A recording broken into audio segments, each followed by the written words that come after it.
Manchester, a city known for its rich history, vibrant culture, and industrial legacy, holds a secret buried beneath its cobbled streets.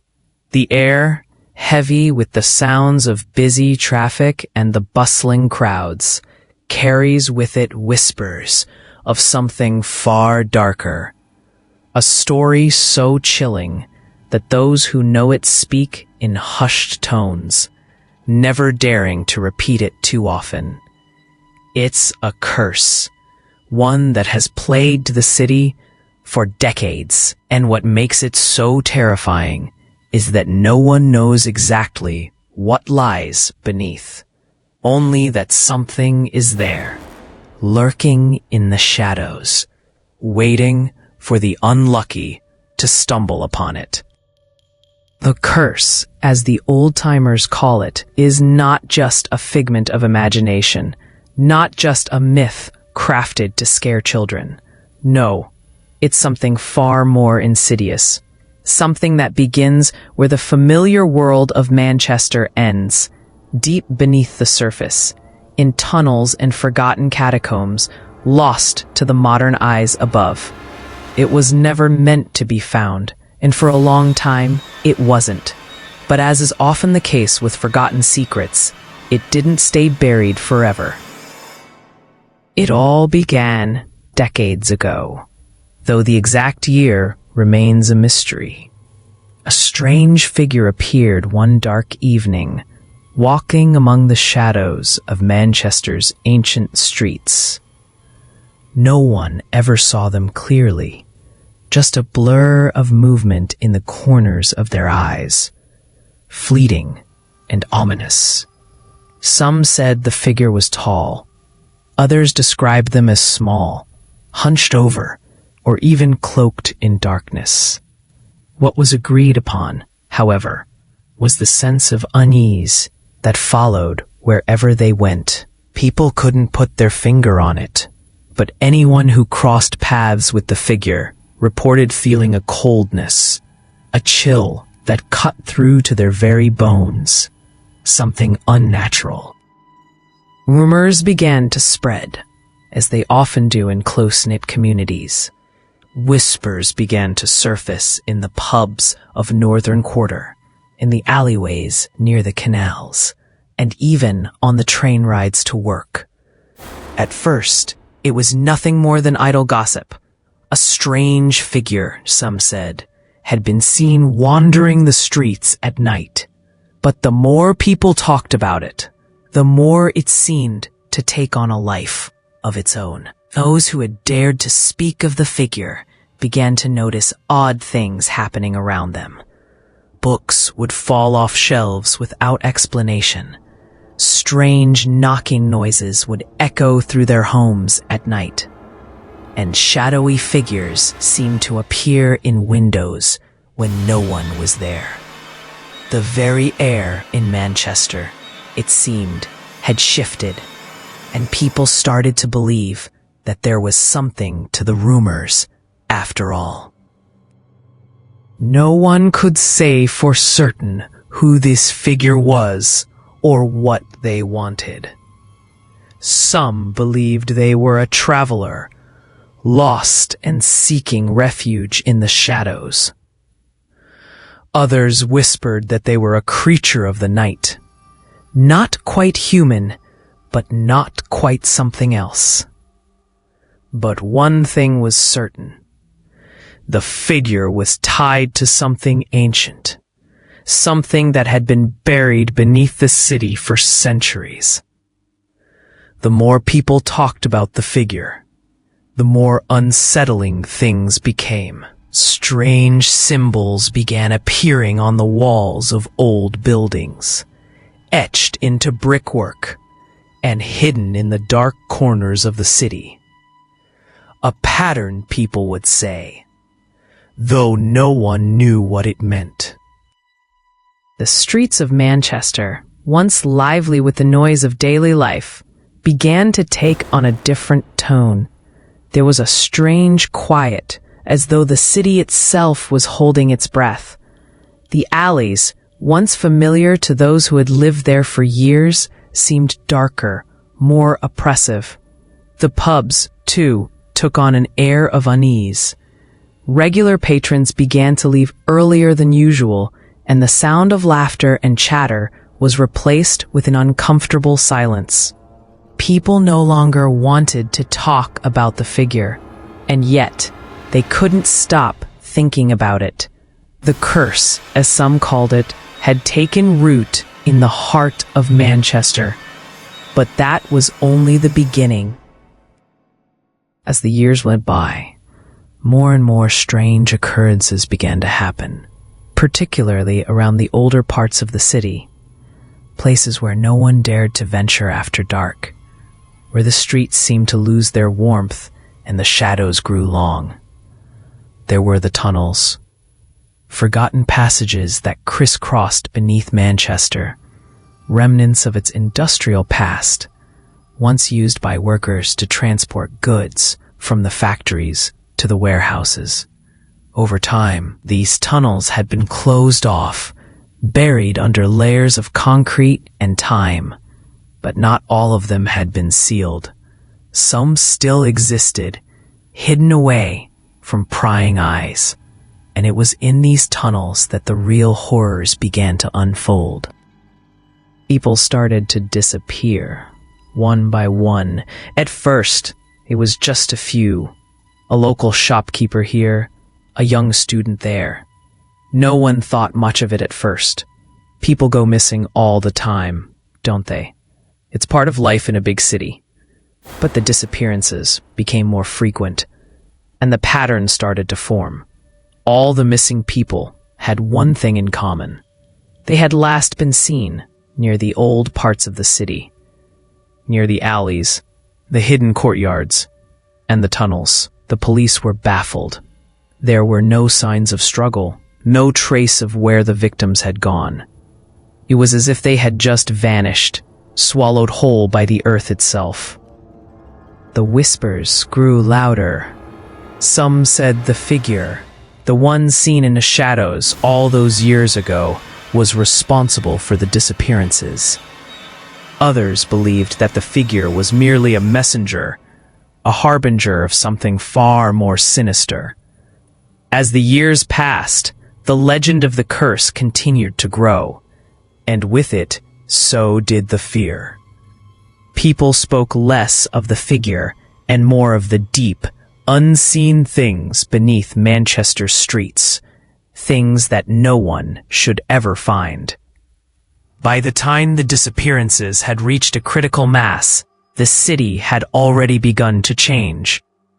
The once bustling streets now felt eerily empty, even during the day. The few brave souls who still dared to explore the city's underground spaces had begun to report strange encounters, figures moving in the shadows, cold spots that couldn't be explained, and an ever-present feeling that something was watching, waiting. It was then that the stories of the curse became more than just whispers. They became warnings. Some claimed to have seen strange symbols etched into the walls of the tunnels, symbols that seemed to glow with an unnatural light. Others spoke of hearing faint cries, voices that seemed to echo from nowhere, lost to time but still resonating in the minds of those who heard them. And for some, the sightings were only the beginning. Those who ventured too far into the underground reported feeling a pull, a force that seemed to draw them deeper into the earth. Those who didn't manage to turn back were never seen again. As the story spread, so did the legend of the curse, and it wasn't long before people started to believe that it wasn't just some old tale passed down through the generations. There was something real beneath the streets of Manchester, something that had been there for longer than anyone could remember, something waiting for the right moment to be discovered, something that no one was supposed to find. And yet, there were always those who were drawn to the darkness. Always someone who couldn't resist the pull of the unknown, the lure of the forbidden. They were the ones who would discover the truth, but they would do so at a cost that, once paid, would change everything. Because in Manchester, there are some secrets that should never be uncovered. As the years passed, the stories of strange disappearances in Manchester became too frequent to ignore. What had started as a few odd cases soon snowballed into something more sinister, something terrifying. People who had lived their whole lives in the city began to vanish, one by one, without any explanation. They weren't missing for days or weeks, but forever. They would simply disappear without a trace, leaving behind nothing but questions and a growing sense of dread in the air. It wasn't just the people who disappeared that left an impression on the city. It was the way they vanished. There were no signs of struggle, no blood, no marks on the ground to suggest a fight. It was as though these people had simply ceased to exist. Their last known locations were always near the older parts of Manchester, places the locals knew to avoid after dark. The alleys, the abandoned buildings, the older industrial areas hidden beneath layers of new construction, places where the city's history clung to the walls, where the past seemed to seep through the cracks. Those who had once lived there, who had worked there, spoke little of these areas anymore, choosing instead to ignore the old scars of the city's forgotten past. The police were baffled. At first, they thought it was a simple case of people disappearing on their own accord, runaways perhaps, or people who had gotten caught up in something they didn't want to be found for. But after a few cases, turned into dozens, and the pattern became undeniable, they were forced to reconsider. What made the disappearances so strange wasn't just the number of people vanishing, but the fact that there were no clues, no signs left behind. There wasn't a single thing that could explain where these people had gone. There were no bodies, no strange footprints, no evidence to suggest anything had happened at all. People would simply vanish. They'd walk down a street, turn a corner, and never be seen again. Sometimes, the last place they were seen was at the edge of one of those dark alleyways that seemed to stretch forever, or near the rusted gates of an old warehouse that had long since been abandoned. In some cases, the person was seen entering one of the old tunnels, the forgotten passages that had once been used by workers to haul coal and goods under the city. But no one ever came back from those tunnels, and there were whispers, soft and secretive, that maybe something was waiting for them in the darkness. Something old, something buried, something that wanted them. As the weeks turned into months, and the months into years, the disappearances became a growing fear in the city.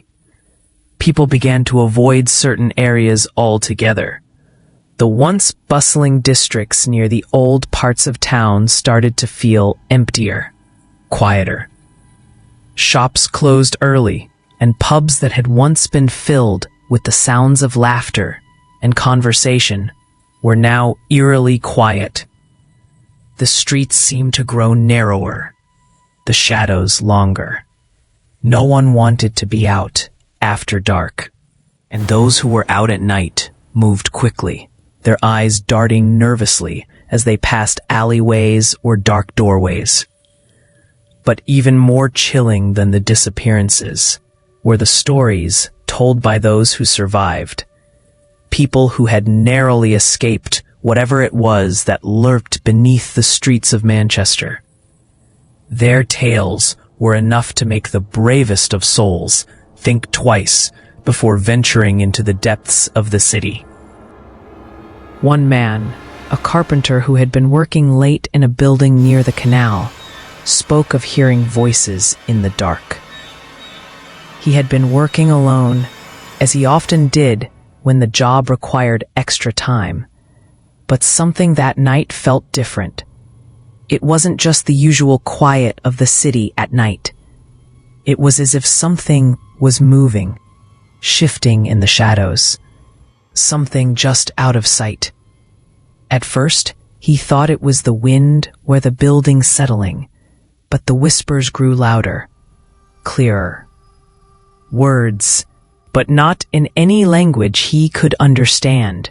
It was as though the darkness itself had a voice, calling to him from just beyond the light.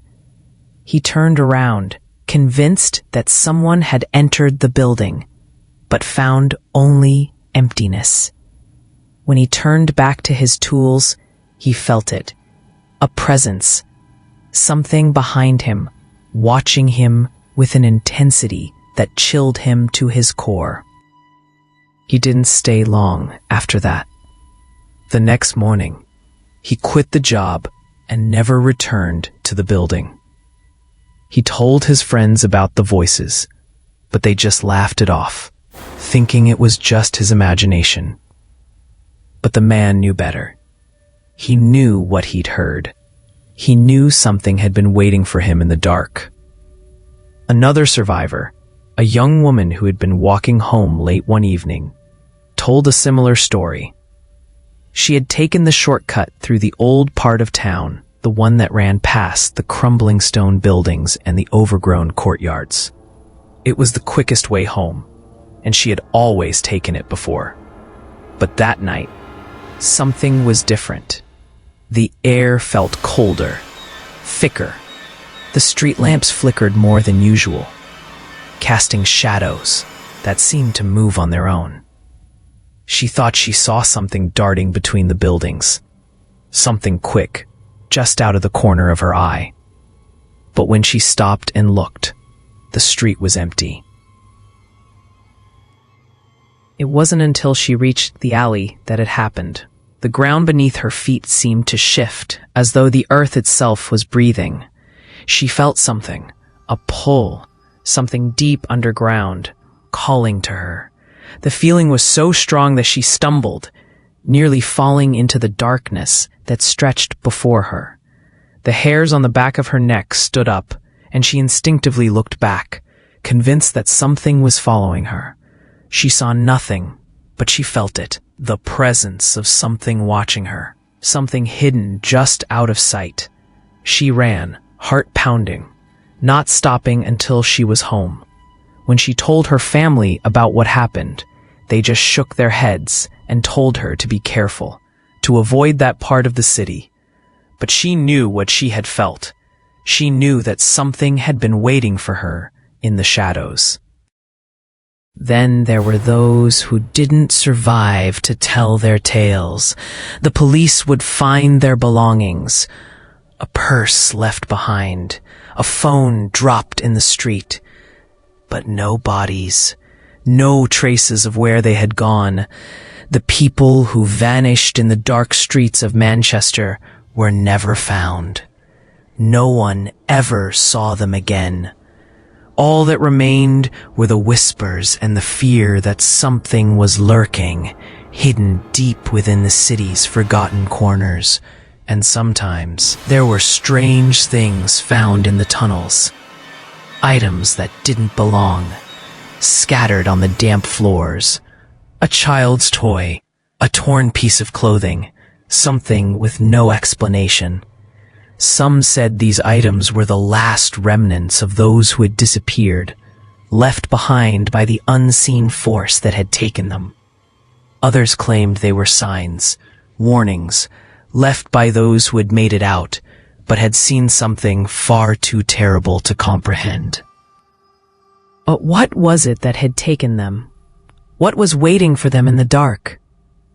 Whatever it was, it had been patient, waiting for the right moment to strike. And those who had vanished into the depths of Manchester were the unlucky ones who had crossed its path. Those who didn't make it out were the ones who were never seen again, swallowed up by the darkness that lay beneath the city. And for every person who vanished, another story was added to the legend of Manchester's darkest secret.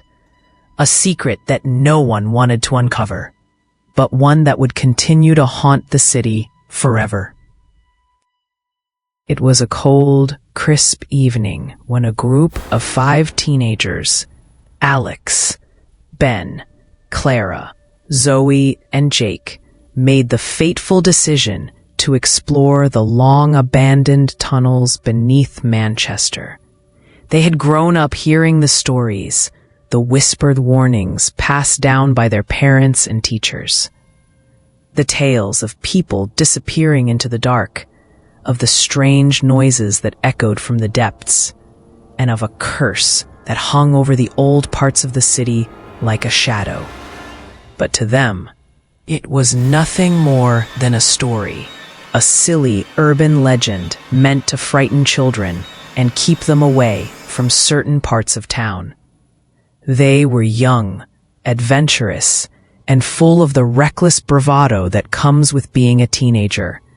The more they talked about it, the more they convinced themselves it was just that, a myth, a harmless story that they were brave enough to debunk. The tunnels had always intrigued them. They were part of the city's history, hidden beneath layers of modern development, forgotten by most of the population. Alex, the ringleader of the group, had read about them online, old passages from Manchester's industrial era, built to move goods and people underground, long abandoned when new transportation methods replaced the old.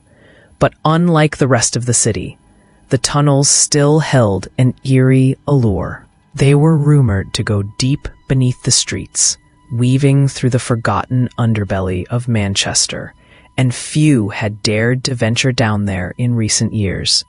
The stories, of course, only made the idea more appealing to the group. They met at the edge of the old district, where the city's newer buildings clashed with the ancient stone structures, their windows dark and their walls covered in layers of grime. The moon hung low in the sky, casting an unsettling light over the area. The air was unusually still, not a breeze to stir the thick fog creeping along the pavement. But to the teens, it felt like the perfect night for an adventure. They didn't plan to go far. They'd simply step into the tunnels, have a look around, take a few pictures, and then leave, all in the name of proving the curse to be a figment of imagination. The entrance to the tunnels was hidden behind a forgotten alleyway, obscured by overgrown ivy and a rusted iron gate. The place had always felt abandoned, eerie even in the daytime, but tonight it was even more so. As they slipped through the gate and made their way deeper into the dark, their flashlights cast strange, flickering shadows against the stone walls.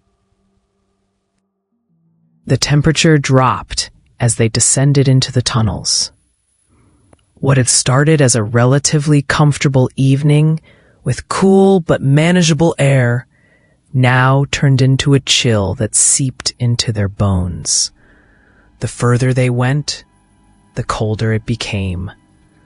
The walls seemed to tighten around them, as though the tunnel was narrowing with every step.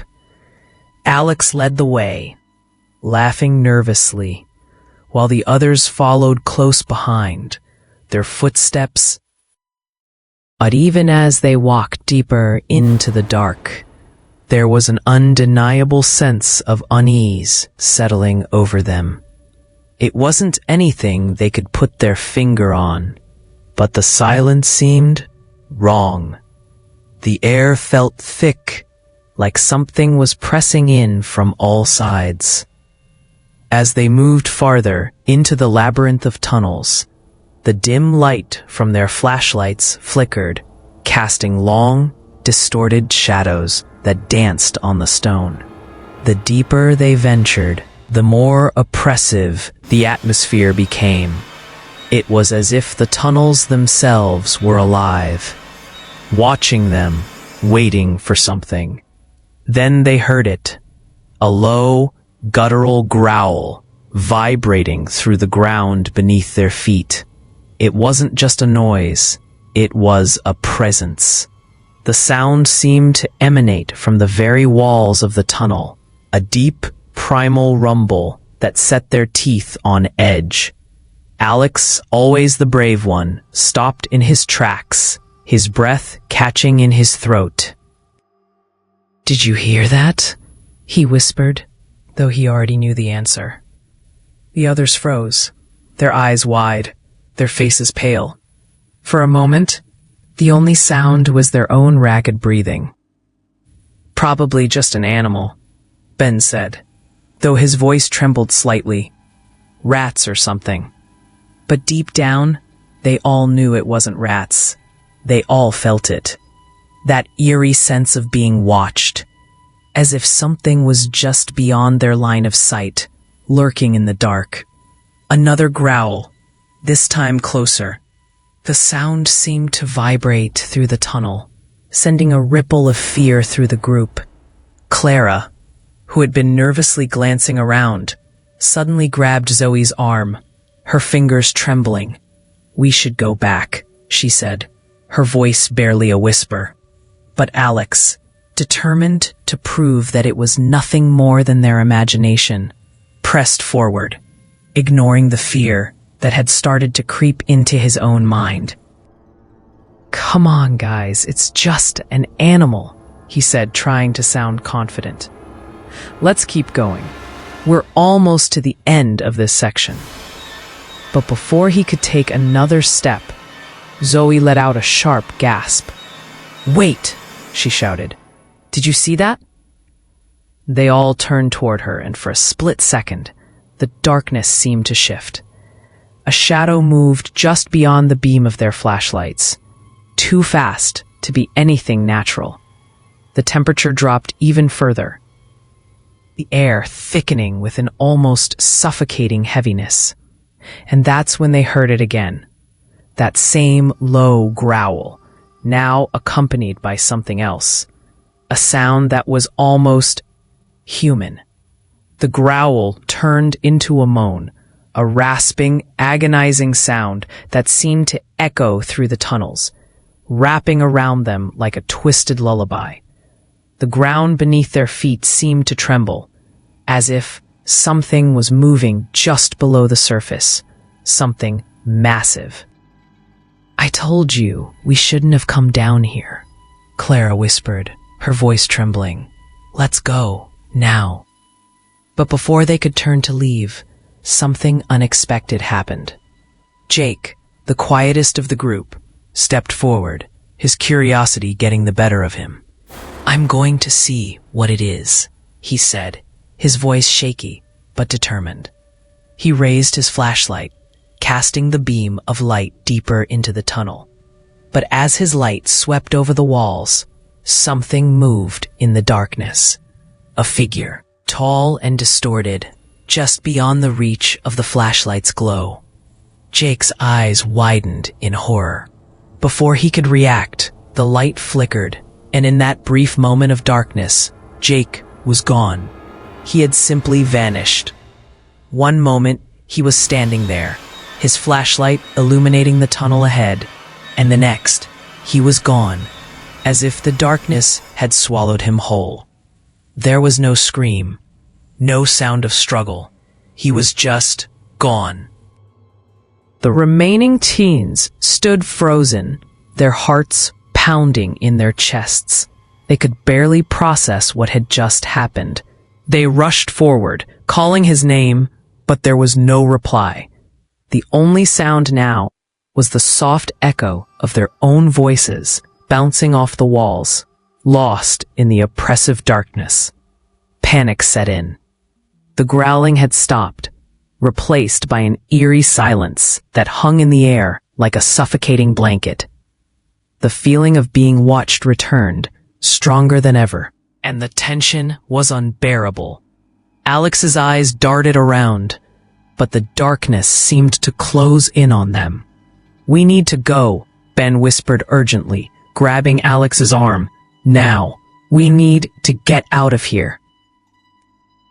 Without waiting for a response, they turned and ran, their footsteps pounding in unison as they raced toward the entrance, desperate to escape the nightmarish tunnel. They didn't stop until they were safely outside, gasping for air, the cold night wind feeling like a relief after the stifling terror they had just experienced. But as they looked around, panting and disoriented, Jake was nowhere to be found. They never spoke of what happened down there again. The memory was too terrifying, too surreal to ever share with anyone. But the words spread, carried by the fear in their eyes and the unspoken truth in their silence. The curse, the creature in the dark, it was real. It was no longer just a story. It was something they would never forget. As the years passed and the disappearances grew in number, the city of Manchester began to feel the weight of an unsettling presence. The whispers of the older residents, those who had lived through the city's darker times, grew louder as they recalled an ancient tale long buried in the city's history. It was a tale so terrifying it had been passed down through generations, the legend of the Bone Crusher. It was a story that had become more myth than truth, a shadow of the past that people had long since forgotten. But as the curse began to spread, as the fear and torment that had gripped the city intensified, the legend came back to life. According to the oldest residents, the Bone Crusher had once roamed the streets of Manchester centuries ago, a creature of unimaginable terror. It was said to be a hideous being, neither fully human nor fully monster. Its body was a grotesque mix of man and beast, towering in height with arms that were unnaturally long and powerful. Its skin was dark and twisted, as though it had been burned by fire, and its face was a grotesque mask of sharp teeth and hollow, unblinking eyes, but it was its bones that made it truly terrifying. The Bone Crusher's bones were said to be like no other, unnaturally strong, and capable of crushing anything in its path. Metal, stone, and flesh. It could break the strongest of steel with a single strike, and its claws could tear through the toughest of hides with ease. A most chilling part of the legend was the creature's insatiable hunger for human souls. The Bone Crusher was said to feed on fear and torment, drawing strength from the terror it instilled in its victims. It would hunt in the dead of night, stalking its prey through the streets and alleys, feeding on their fear until they could no longer escape.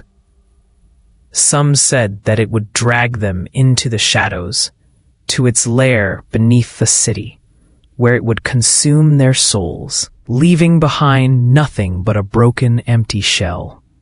As time passed and the curse of Manchester began to take hold, it was believed that the Bone Crusher had somehow been awakened. Some thought that the blood of those who had disappeared had called the creature back into the world, roused from its long slumber by the suffering and fear of the city's inhabitants. The disappearances, the strange noises, the shadows lurking in the corners, All of it seemed to point to the return of the bone crusher. People began to notice things that sent shivers down their spines. The once familiar streets of Manchester, filled with the hum of life and activity, now seemed darker, quieter. The shadows in the alleyways seemed to stretch unnaturally long, twisting and turning in ways that defied reason. People began to hear footsteps behind them when no one was there, or a faint rustling in the dark corners of their homes. Some said they had seen fleeting shapes in the distance, dark, shadowy figures that disappeared as soon as they tried to focus on them. It was as if something was watching, waiting, following them wherever they went. It wasn't just the strange happenings that began to disturb the people of Manchester. There were the bones. They began to appear in the most unlikely places, cracked, broken, and stained with blood. Sometimes they were found in the streets, half buried in the dirt, as if tossed aside by some unseen hand. Other times they were discovered in the most unexpected of locations, hidden behind old bricks, buried beneath the floorboards of abandoned buildings, or even floating in the city's canals, washed up on the banks like grim trophies. Each bone was a chilling reminder of something ancient and terrible, and the people who found them were never the same again. They would speak of a feeling of being watched, of something lurking just out of sight, waiting for the right moment to strike. The police, once skeptical of the rumors, began to take the situation more seriously. But they were no closer to understanding what was happening. They found no leads, no suspects, and no explanation for the strange occurrences that seemed to be escalating with every passing week. Every time they thought they had a breakthrough, it slipped through their fingers like sand. The bones they found could never be traced. The strange shadows never had a source. It was as if the city itself was alive with some dark, malevolent force, one that no one could stop or even fully understand. As the city descended further into fear and confusion, the legend of the Bone Crusher seemed to take on a life of its own. The stories grew darker, more twisted. People spoke of hearing its growl echoing through the streets, the sound of bones cracking as it moved through the shadows. They spoke of seeing its monstrous figure, lurking at the edges of their vision, always just out of reach. And the more they spoke of it, the more real it seemed. The Bone Crusher, once a tale told to frighten children, had become a living nightmare, stalking the streets once again, feeding on the fear of those who dared to speak its name. The disappearances continued, with more people vanishing without a trace. Families were left in despair, searching for their loved ones, but finding only empty streets and unanswered questions. The police grew desperate, but nothing seemed to make a difference. It was as if the very city itself was conspiring to keep its darkest secret hidden, to protect the creature that lurked beneath its streets. Some residents began to flee, abandoning their homes and leaving Manchester behind. They couldn't bear to live in a city that was slowly being consumed by fear, where even the bravest souls could feel the weight of something sinister bearing down on them. But no matter how far they ran, they couldn't escape the curse. Those who left would return, always drawn back by an invisible force, only to find that their worst fears had been realized. The Bone Crusher was still there, waiting for them. Always lurking in the shadows, always hungry for more. Others, desperate for answers, began to investigate the ancient lore of the city. They pored over old books, scoured forgotten archives, and sought out the oldest residents who still remembered the old tales. What they uncovered was more horrifying than they could have imagined. The Bone Crusher had not just been a creature of the past. It was tied to the very soul of Manchester, bound to the land itself by an ancient curse that had never truly been broken. As the city grew, as it expanded and modernized, the curse had been buried, forgotten, but it had never truly gone away. And now, with the blood of the disappeared feeding its power, the Bone Crusher had been awakened once more. The legend of the Bone Crusher was no longer just a tale. It was a warning that the darkness beneath Manchester's streets was far from over. And for those who dared to seek the truth, the price of discovery would be higher than they could ever imagine. The Bone Crusher was waiting, and its hunger had only just begun. As the years passed, and the fear of the Bone Crusher continued to haunt the streets of Manchester, a few brave souls, desperate to end the reign of terror, decided to embark on a journey to uncover the source of the curse. The city had become a place of shadow and dread, a place where life seemed to be fading, under the weight of something ancient and malevolent.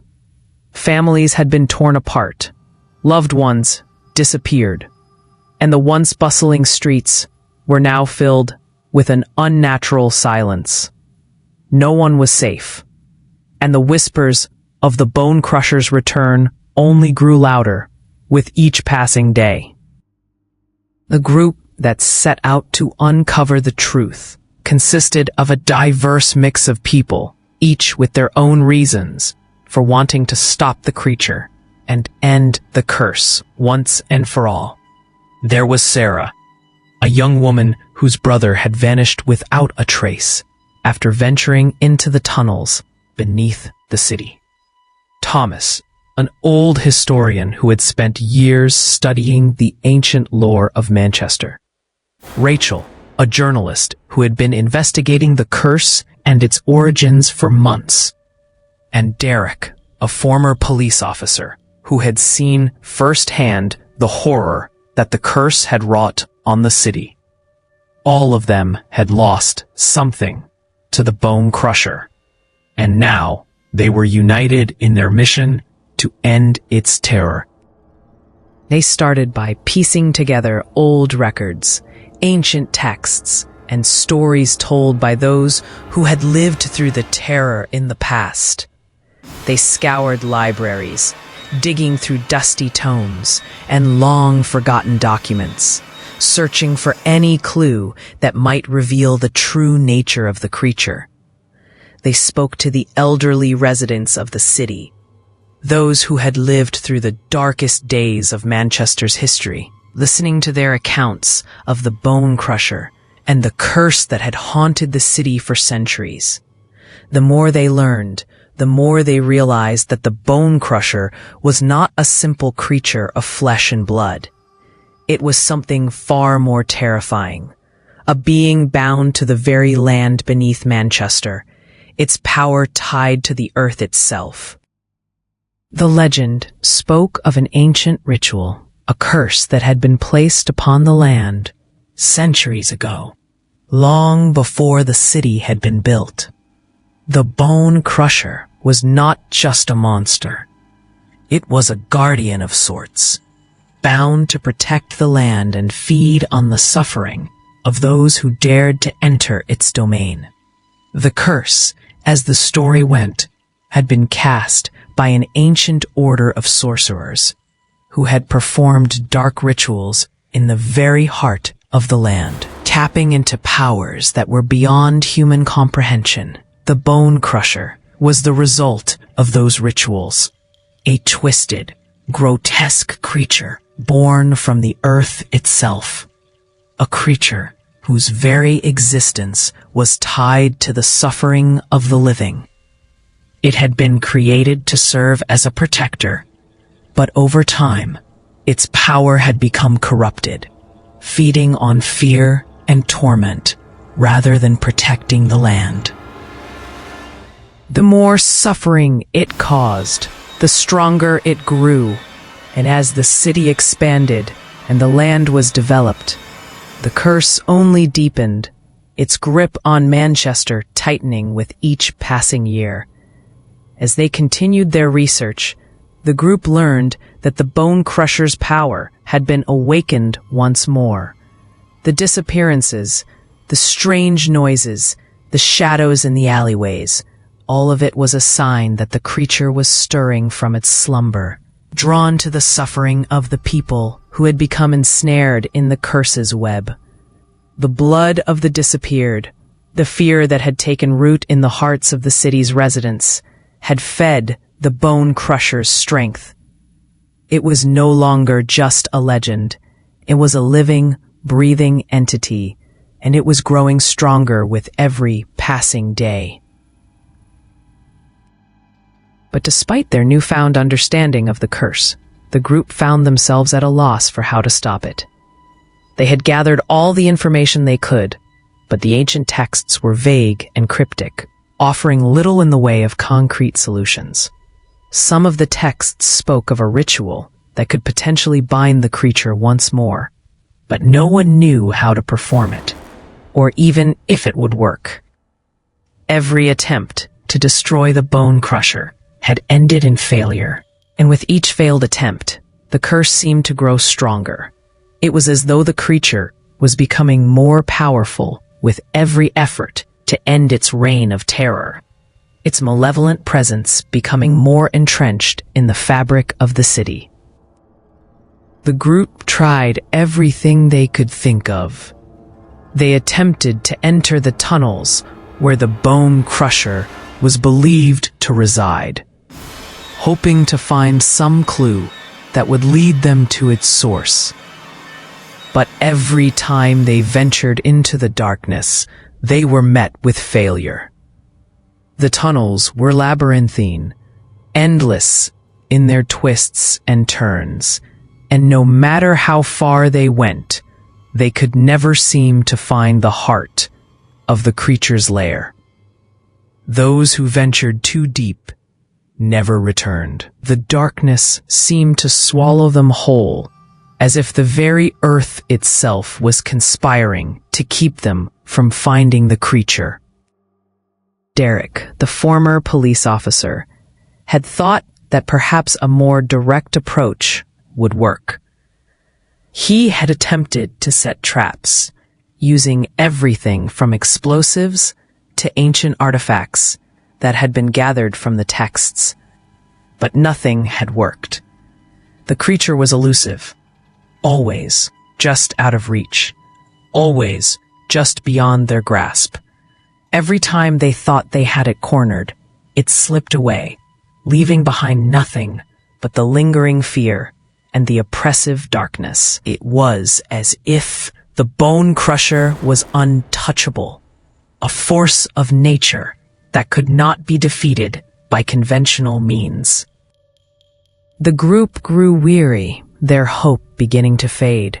Each day, more people disappeared, and the curse seemed to tighten its grip on the city.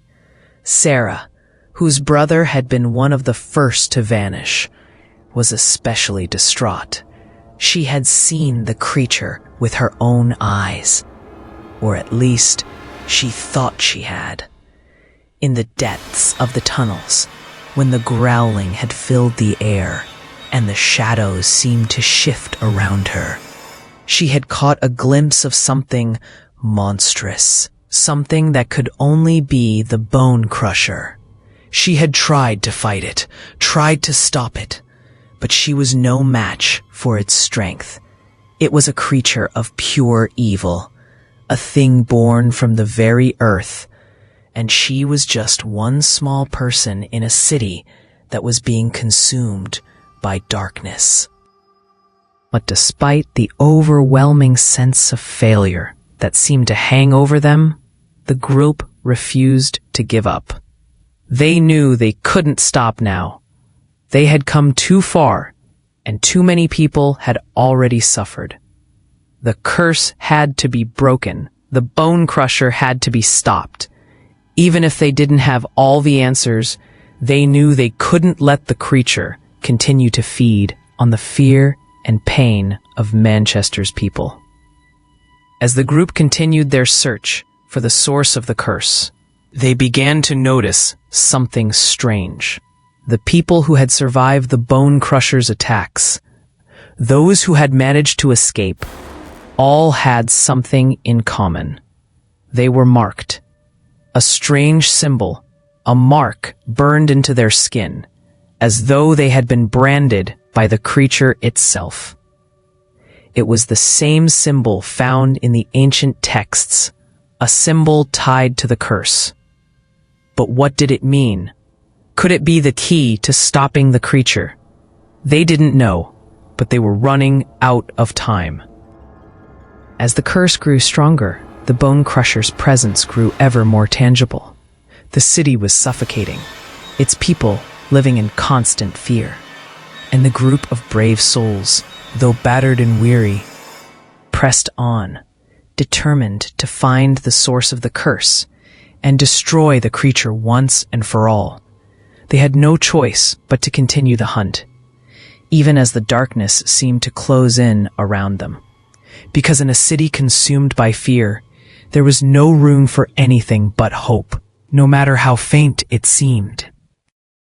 The night Sarah chose to descend into the tunnels of Manchester was no different from any other.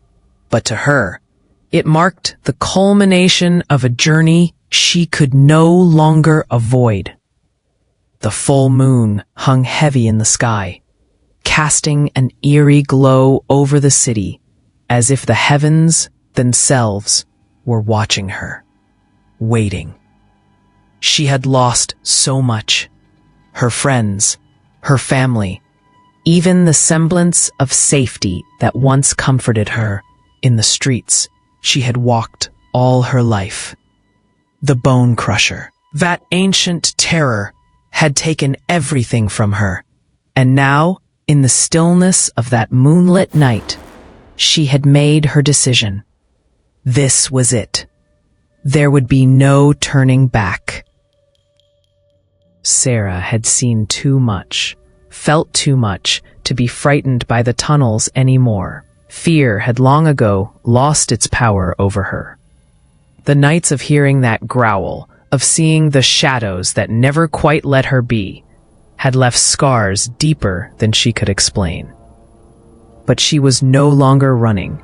She had seen the horrors of Manchester's streets, and now it was time to face the source. The curse that had twisted her world, the bone crusher that had stalked the city's underground. It was time to confront it. It wasn't just about vengeance anymore. It wasn't even about justice. It was about putting an end to something that had festered for centuries, feeding on the suffering of those it touched. With nothing but her courage as her weapon, Sarah gathered her resolve. Armed with a flashlight and an old map of the tunnels she had pieced together from the texts, she walked to the entrance of the underground labyrinth, feeling the weight of the silence pressing down on her. The gates to the tunnels creaked as she pushed them open, the rusted metal groaning in protest, as if the very earth was warning her not to proceed. She stepped into the darkness, her steps hesitant but determined. The cold, stale air wrapped around her like a shroud, and every sound she made echoed through the tunnels like a whisper in the void. The deeper Sarah went, the stronger the pull became. It was as if the tunnels were alive, breathing, and somehow pulling her deeper into their heart. The walls seemed to close in around her, the stone damp with the moisture of ages. The shadows, once familiar to her, began to shift, stretching unnaturally in the flickering light of her flashlight. The further she went, the more oppressive the air became, thick with something she couldn't name but could feel pressing on her chest. It wasn't just the darkness now. It was the weight of the curse, the weight of everything that had been lost. But she wasn't afraid anymore. The fear had dissipated long ago, replaced by something else. Anger, yes, but also clarity.